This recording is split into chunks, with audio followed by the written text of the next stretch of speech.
And certainly in my case, the community that came to my aid, even to the fact of the neighbors that said, no, she's got to be in the house, her car's there.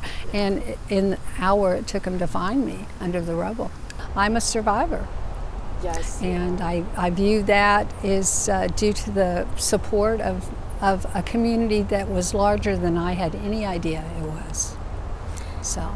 What you went through is unfathomable for a lot of people, but I think if anything, it's so inspiring to see the damage left behind and to know that you survived. How are you today? How are you feeling? How's recovery? I am doing, according to all, since I have no frame of reference, I was always very healthy and, a few things, but I'm in very good health. I see wound care specialist comes to the office, to the house. I saw my orthopedic surgeon, and he took the latest x-rays, showed all kinds of bone growth.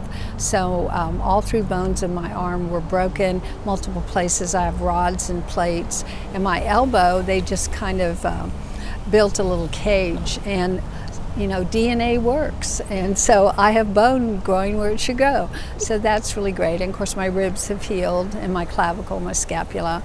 I'm still experiencing some dizziness because of the head wound, especially if I'm too flat or lean over. I have to be careful, which is frustrating.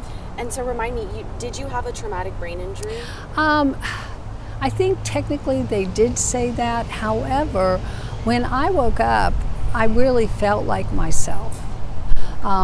The main thing, the accommodations to that require sleeping on a wedge and making sure that I am somewhat propped up. But I can remember things, people. I don't really have word retrieval issues. I've never had. I have a very good memory, which is very thankful as I try to put together my insurance claim for my everything in my house. So. And that is an entire process. Oh gosh, and I can't type, so I'm getting familiar with voice to text, and because I tried to write a phone number this morning, and I'm very, very definitely right-handed. Yes, understood. And we know a lawsuit was filed this week. I spoke with your attorneys to learn kind of the basics of the lawsuit. What really prompted you to file suit? Well, I had a lawyer from the very beginning. My son and daughter-in-law. My daughter-in-law is very connected with lots of people, and she had a friend who was very successful in the law community and recommended our lawyer. And so we just had to follow things along. About a month ago, there was an extreme grouping of everybody somewhat related in any way with the accident. Probably 50 or 60 people met on site, and they took it apart, took it down to taking the propane pipes out of the wall so they could put it under the microscope. So it was a very extensive day-long assessment, and then this is where we are now in terms of what they have learned and where they feel the proper I hate the word blame, but someone has to be accommodated, because it's important to society that we can trust and that we will know that our city inspectors, our people that we hire to do anything for us, that we can trust them. That's what society is based on. Yeah. I see that in your lawsuit, it's gross negligence against 6 different companies, whether that was gas companies, propane tank makers, builders of the home even. After what happened to you and not smelling gas, not knowing the cause for a little while, is there, in your heart, is it gross negligence to you? Well, it has to be somewhere, and because certainly the owner of the property had nothing he did wrong. In fact, he's suffered severe injuries, and but we have to hold our society accounting for what happens in life. We build these buildings, and we have to know they're going to stand. So I feel like since it is still very difficult to say there was any one thing that messed up, they had to look at the greater experience. And obviously he did not smell gas, so that's one component.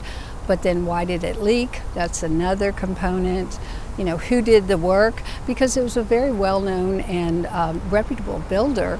But however, things can happen. At which point do things break down?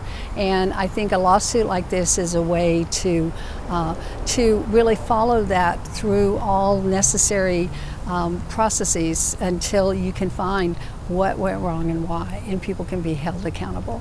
Do you feel like this would help bring you understanding and closure? Because I feel like for you, this is a recovery for the rest of your life. Oh, exactly. Do you feel like this would maybe help? Oh, it would definitely help, because of course anybody can say, and certainly the recent situations here in Central Texas, things happen to people all the time. But if it is, Mother Nature is one thing, but if it is a certain negligence by any one particular person, we need to find out who did these things or didn't do these things, and make people realize how much they are a part of society, and therefore we all depend on each other, and we have to stand up as a group. And certainly in my case, the community that came to my aid, even to the fact of the neighbors that said, no, she's got to be in the house, her car's there, and in the hour it took them to find me under the rubble. So that was an instant of people following through and being there for each other. Yeah, understood. Carol, what exactly are you seeking from this lawsuit, monetary-wise? We haven't really discussed actual amounts, but as I said, Medicare only goes so far, and then there was a psychological issue. I was not, my husband, who'd been ill for a long time, I was not able to be with him the last 2 weeks of his life. Those kinds of things. You can't replace that time. But in a way, I feel like he kind of gave me whatever energy he had left. So that's just, it helps me feel better about everything. And on top of that, I'm sure you wanted to be there with your husband. Oh, of course. You were so attentive to him after he got sick, from what I've heard from yourself and for family. And now you're dealing with the residual effects of, I'm sure you have a form of PTSD of being nervous. As an example, a fire alarm in my building over there started beeping about a week and a half ago, and it had gotten broken. So the smoke alarm, fire alarm in a public place that has multiple people is not working properly. And I first reported it to the management, and then today I actually called the fire department and said, how do we deal with this? Because people die in fires in apartment complexes. It's like, of course people say I should play the lottery or different things like that, because obviously I should be getting good luck, since this was certainly about as bad a luck as you could get. As a lot, again, things happen to people every day. Well, Carol, I'm obviously rooting for you. I've talked to you since the beginning. One of my last questions for you is, now that this lawsuit is moving forward, do you hope that the people who are responsible are held accountable for what you say they're negligence? Most definitely. They have to be, because we depend on it.